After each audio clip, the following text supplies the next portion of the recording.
Hello, everybody. It is I, your Crimson King, the Red Crimson, wanting to wish you a happy Easter. And today, I would like to say thank you all for your love and support. Well, I have reached 152 subscribers today, and it's all due thanks to you guys. Couldn't do it without you. Welcome to the Easter special, which I'll bring you 3 Easter tales of terror to chill you to the bone. Enjoy. And if you liked what you saw, what you heard, please click that like button and subscribe for more terror tales.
Mom, said the little girl, rubbing her eyes and standing in the doorway to her mother's room.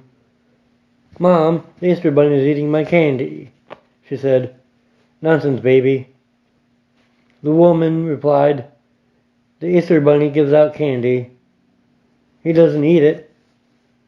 The woman replied, shortly shook her covers and continued to speak, halfway into her pillow and halfway to her daughter. Go back to sleep, baby. But Mom, the little girl said, the Easter Bunny is eating candy. She now spoke in a more serious tone, almost as if she were going to cry. Her mother sat up and opened her arms. Baby, I told you. The Easter Bunny doesn't eat candy. He hands it out to little children. Besides, it's not even Easter yet. Go back to sleep, she said in her kindest voice. Okay, Mom. The child sighed as she turned to walk out of the room. The woman smiled and thought, crazy kid with her lively imagination, and went back to sleep on a whim. Out in the hallway, the little girl stood for a while, staring at the Easter Bunny eating her candy.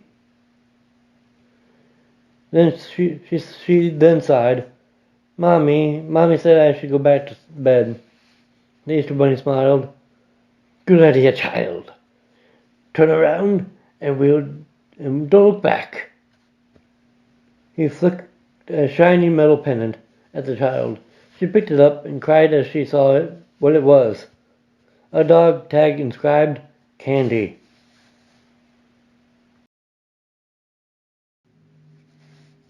On a warm Good Friday in the early 1980s, a lawnmower saved my father's life. Well, I'm not really sure whether to give the credit to the mower, or the lawn, or God, or some cosmic stroke of luck.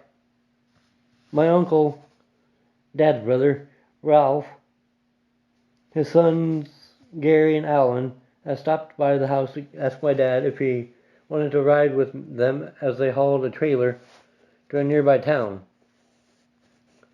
My father declined as he needed to mow the lawn. The train had made it a closed casket affair, and their wrecked truck sat on the back edge of our property. For months afterward, my dad was inconsolable but refused to have the truck hauled away. No one could understand why he wanted that damn thing. I was 9 years old and watched curiously as he would go sit in a chair and stare at the crinkled white Toyota. My mother assumed it was guilt and part of the grieving process. Spring turned to summer, and the cascades screamed us to sleep. Though sleep was restless that season, the same dream every night. I'm barefoot in the backyard in the sky night. And the sky is a funny shade of emerald green. The wreckage draws me closer. Through the broken glass on the uncaved passenger side, I see a small girl that I assume to be around my age. Her eyes are milky white, and she's eating something from the seat. Moths and butterflies, hundreds of them. Her hands and face are covered in iridescent dust, and she moves in a jerky manner. Happy Easter, I feel pretty and in distress. That's all she ever said. I bet I had that nightmare 40 or 50 times over in the course of 3 months. My father was starting to recover by August, and he no longer sat in the yard staring at the truck. I stood outside with the men came to haul the truck away. My father looked at me and asked, "Did you see her too?"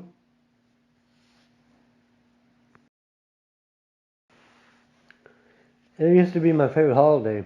I know that it may seem strange to a few of you, but I really enjoyed it.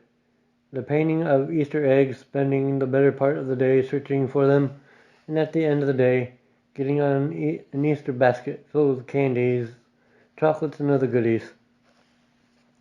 Each year growing up, my mother would take me to the local mall to meet and greet with the Easter Bunny. Admittedly, when I first encountered this person, I was freaked out. I even cried. The fake, unwavering smile that bored into my soul caused me to avoid eye contact with it. However, after sitting on his lap and him talking to me in a silly voice, my fears soon diminished. That was until I turned 8. It was the week before Easter, and my mother took me by the hand as we crossed from the parking lot onto the concrete building.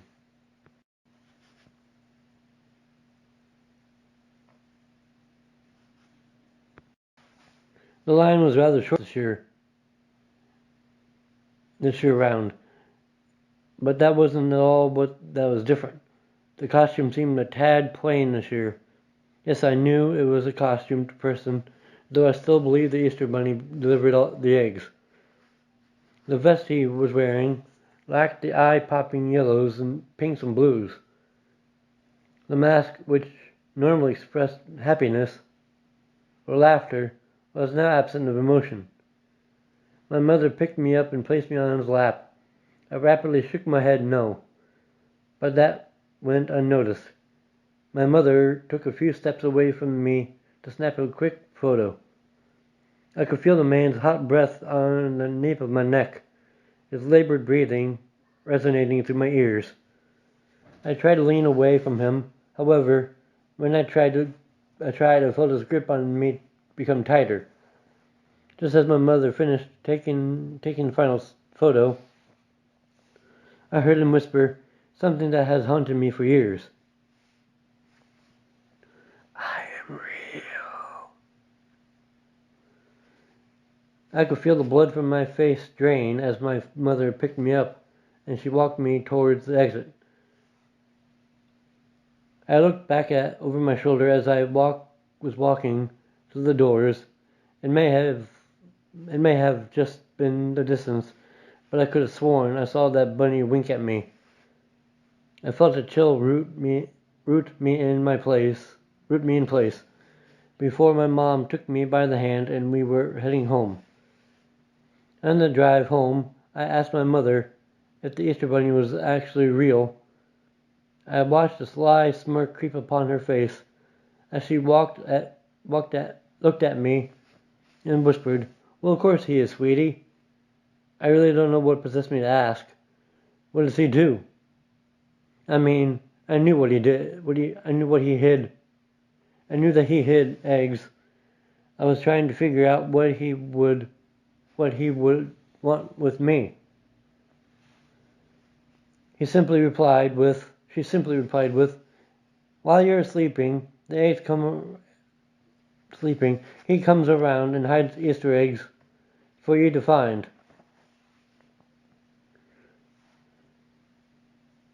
For some strange reason, that calmed me for the rest of the drive, even though she only confirmed what I had already knew. When we arrived at home, I spent the rest of the day doing activities, coloring, playing games, whatever I could to get my mind off the fact that with each minute, night was drawing closer. The sun was beginning to set, and with it came an almost breathtaking silence. My mother came to tuck me into bed and told me to go to sleep quickly, or else Peter Cottontail wouldn't give me any goodies. I smiled as she exited, for she had just given me my resolve. All I had to do was just stay awake all night, and nothing bad would happen. I lay there in my darkened room, cautiously eyeing my various furniture and toys scattered about. As my first scan of the room resulted in no changes, I breathed deeply. Then I heard it, a sound emanating from outside my window. It was reminiscent of scurrying light scratches mixed with shuffling. It locked my breath in my throat as I fearfully peeked at my window. My blind weren't drawn, and with the angle I was at from my bed, all I could see were the tree branches in the backyard. I didn't want to move. I had no intention of doing so until a thought crept into my head. What if the window was unlocked? Pushing the warm blankets aside, I let my feet touch the cold wood floor. Slowly I crawled over to the window, careful not to be seen by any unseen creature. Once I made it to the window, I carefully and hesitantly edged my way up to the glass. With one eye, I peeked out into my backyard. Grass, garage, the large tree, everything was normal. Apart from being blanketed by the night.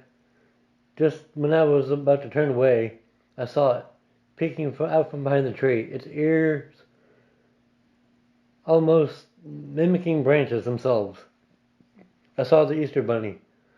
Its eyes glowed red, a piercing line straight to me in the night.